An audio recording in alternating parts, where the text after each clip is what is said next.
लेकिन जो लोग प्रार्थना में, आत्मा में, फास्टिंग में रहते हैं, वो चर्च के लिए, चर्च के सब कामों के लिए कि वो कंप्लीट हों।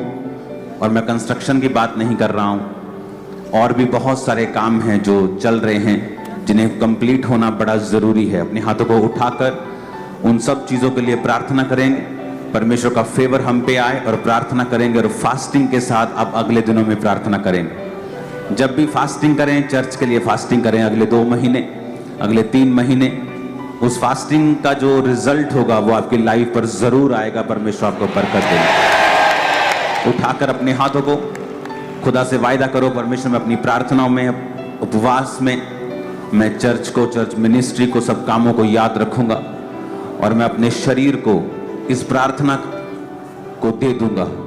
इस प्रार्थना के काम के लिए मैं अपना शरीर दूंगा, अपना टाइम दूंगा। जो जन प्रभु यीशु मसीह जी का प्रचार सुनना चाहते हैं वह इस चैनल को जरूर सब्सक्राइब करें। तेरे राज्य को बढ़ने के लिए प्रार्थना करता हूँ खुदाबंद, तेरा आत्मा अजीब और अचंभी रीति के साथ जुम्बिश करे। तूने कहा तो मनुष्य और परमेश्वर दोनों का अनुग्रह पाएगा अगर कृपा और सच्चाई तुझसे अलग ना होंगे। पिता, हम मनुष्य और परमेश्वर दोनों के अनुग्रह को इस सेवकाई के लिए मांगते हैं खुदाबंद। सब काम तेरे नाम में हल हो खुदाबंद, सब काम तेरे नाम में हल हो, 100% डन हो खुदाबंद। एक बड़ी गवाही के साथ हम वापिस आ सके मेरे पिता परमेश्वर। प्रभु यीशु मसीह के पवित्र और सामर्थी नाम में हम मांगते हैं, आमीन। ऊंचा ये आशीष हमारी है, आपकी है। स्वागत है खुदाबंद की प्रेजेंस में। आज डिलीवरेंस वीक्स के दौरान कुछ हफ्ते हम बाइबल स्टडी को थोड़ा डीप करेंगे।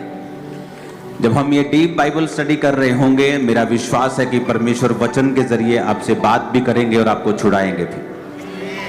आमीन।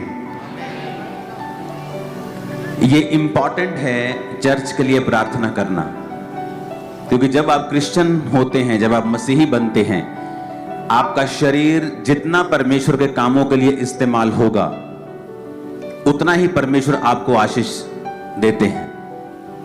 बहुत से लोगों को लगता है कि हम अच्छी चर्च जाते हैं ना, बस हमारा पार्ट खत्म हो गया। ये तो पहला स्टेप है अभी आपका।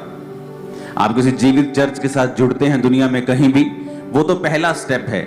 सेकंड स्टेप है, अगर वो जीवित चर्च है तो वहां पर परमेश्वर के करने वाले जीवित काम भी होंगे, असाइनमेंट्स होंगी, परमेश्वर के दर्शन के अनुसार जो परमेश्वर ने वहां पर दी होंगी। हालेलुया। तो जब आप अपना शरीर जो है परमेश्वर को देते हैं और वो आपके शरीर का इस्तेमाल करता है, किस तरह से आप प्रार्थना करना शुरू करते हैं। आपको पता चलता है कि आप एक जीवित चर्च के एक मेंबर हैं, आप उसका एक हिस्सा हैं, और आप जब चर्च में जाते हैं तो उस हिसाब से परमेश्वर आपको प्रार्थना करने के लिए कहता है। और जब आप प्रेयर करना स्टार्ट करते हैं, परमेश्वर आपको बरकत देता है, क्योंकि यही आपके बुलाने का परमेश्वर का मकसद है। अगर आप बुलाए गए हैं तो वचन ये कहता है कि आप परमेश्वर के घर में लगाए जाएंगे, उसके घर में लगाए जाएंगे, रोपे जाएंगे और आपको पानी दिया जाएगा। जब आप परमेश्वर के घर में लगाए जाएंगे तो आपका फल जो है परमेश्वर के घर में आना चाहिए। यानी आपका जीवन, आपका गिफ्ट, आपकी ताकत, आपका संसारिक गिफ्ट, संसारिक पहुंच, हर एक चीज का फायदा परमेश्वर के घर को, परमेश्वर के राज्य को होना चाहिए। और यह मकसद होता है आपका जीवित चर्च के साथ जुड़ने का।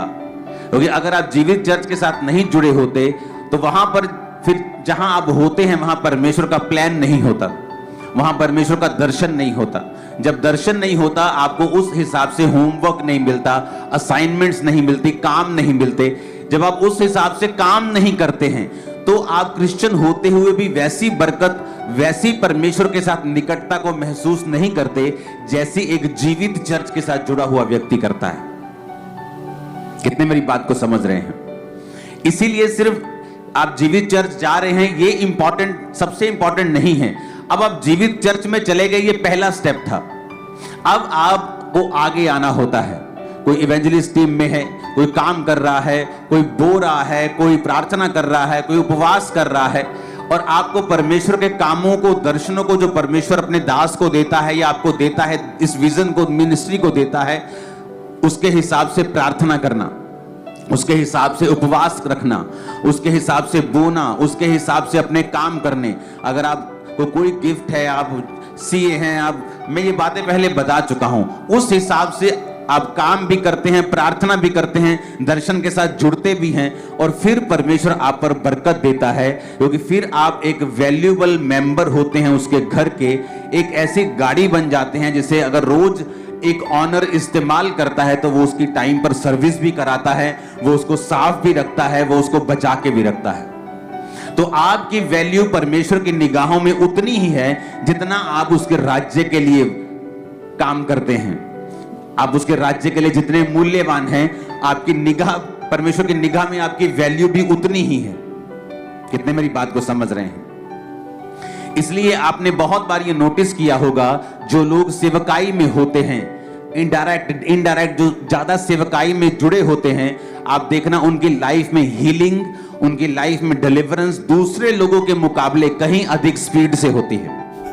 हमारे चैनल पर प्रभु यीशु मसीह जी का प्रचार सुनने के लिए धन्यवाद। इस चैनल को ज़्यादा से ज़्यादा सब्सक्राइब करें और शेयर करें।